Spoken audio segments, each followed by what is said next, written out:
আপনাকে law of attraction follow করতে হলে আপনি এই মুহূর্তে যেমন আছেন, যে পরিস্থিতিতে আছেন, বা নেগেটিভ থাকুন বা পজিটিভ থাকুন, আগে আপনাকে নিজেকে সেই পর্যায়ে অ্যাকসেপ্ট করতে হবে।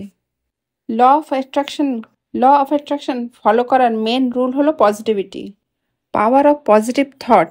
যে থট ক্রিয়েট করছেন, কথা বলছেন, সেটা পজিটিভলি অ্যাকসেপ্ট করতে হবে আপনাকে, তবেই আপনি শান্তিতে থাকতে পারবেন। আপনি একটু খেয়াল করলে বুঝতে পারবেন যে আপনার মাইন্ড আস্তে আস্তে ক্লিয়ার হচ্ছে, শান্তিতে থাকছেন আগের থেকে। আপনি নিজেও লক্ষ্য করবেন যে আপনি ইমোশনালি কাম ফিল করছেন, আর তার ফলে আপনার ইমোশনাল হেলথ আস্তে আস্তে বেটার হচ্ছে, আর সেটা আপনার ফিজিক্যাল হেলথেও তার প্রভাব পড়ছে। যখন আপনার ইমোশনাল হেলথ বেটার হচ্ছে, তখন any kind of disease cure হবে।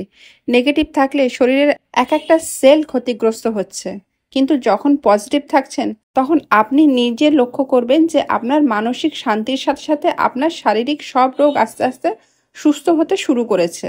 কারণ আপনি যখন পজিটিভ থাকছেন, আপনার যে সেল সেগুলো রিজেনারেট হচ্ছে, ফলে বডি হেলথ আস্তে আস্তে কিওর হচ্ছে।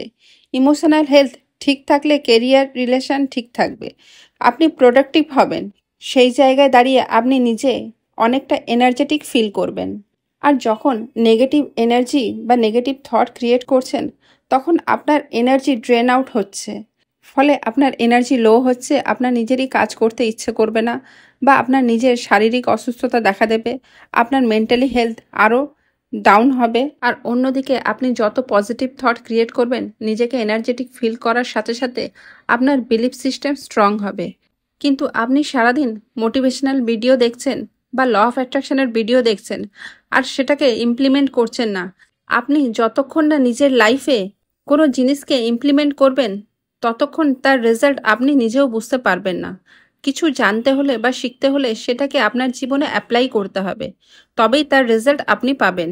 মানুষ কোনো জিনিসকে অ্যাপ্লাই না করে সারাদিন খালি দোষারোপ করতে ব্যস্ত থাকে, যে আমার লাইফে এটা কাজ করছে না, আমার লাইফে এটা হচ্ছে না, আমার দ্বারা কিছু হবে না। এই ব্লেম সারাদিন তার মধ্যে চলতে থাকে, আর যতক্ষণ ব্লেম গেম চলতে থাকবে, ততক্ষণ মানুষ নিজের লাইফে ইমপ্রুভ করতে কখনোই পারবে না।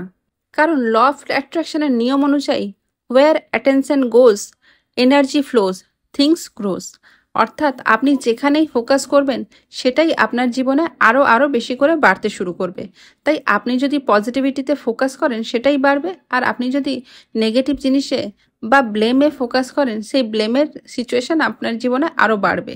তাই ব্লেম গেম বন্ধ করে you have to take action. যতক্ষণ না অ্যাকশন নেবেন, ততক্ষণ তার রেজাল্ট পাবেন না। আপনার কর্ম আপনাকেই করতে হবে, তবেই আপনি রেজাল্টটা দেখতে পাবেন।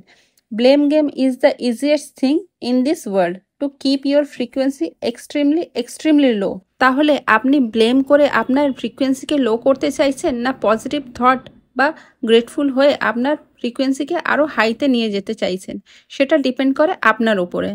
আপনি যখন ব্লেম করছেন, তখন আপনি নেগেটিভ ব্লক ক্রিয়েট করছেন।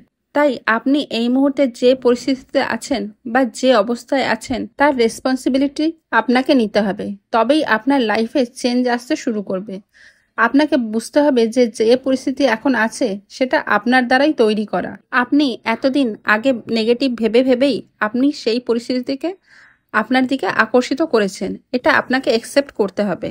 আপনি এতদিন ব্লেম করে আপনি নিজেকে ভিকটিম বানিয়ে নিয়েছেন, ভিকটিম মাইন্ডসেটে চলে গেছেন, যে ও আমার সাথে এটা করেছে, এ আমার সাথে এটা খারাপ করেছে। আপনি এই ব্লেমগুলো করে করে নিজেকে ভিকটিম বানিয়েছেন। তাই নিজের রেসপন্সিবিলিটি নিন, আর নিজের লাইফে নিজে পরিবর্তন আনুন। আপনি যত প্রবলেমের দিকে ফোকাস করবেন, আপনার কিন্তু সেই প্রবলেমের সলিউশন আসবে না। আপনি সেই প্রবলেমের ব্লকেজেই আটকে থেকে যাবেন। আপনি যত নেগেটিভ হবেন, তত আপনি ডিজিজকে আপনার নেগেটিভ চিন্তাভাবনা দিয়ে আপনার লাইফে অ্যাট্রাক্ট করবেন। তাই আপনি নিজের ফ্রিকোয়েন্সি লোতে নিতে চাইলে ব্লেম করুন, আর যদি হাইতে নিতে চান, তাহলে গ্র্যাটিটিউড করুন, ফরগিভ করুন, পেশেন্স রাখুন। এগুলো হলো হাই ফ্রিকোয়েন্সি। যখন এগুলো করবেন, দেখবেন আপনি আপনার লাইফে কাম, লাভ, রিল্যাক্স এগুলোকে আপনি আকর্ষিত করছেন। আর এগুলো হলো হাই ফ্রিকোয়েন্সি।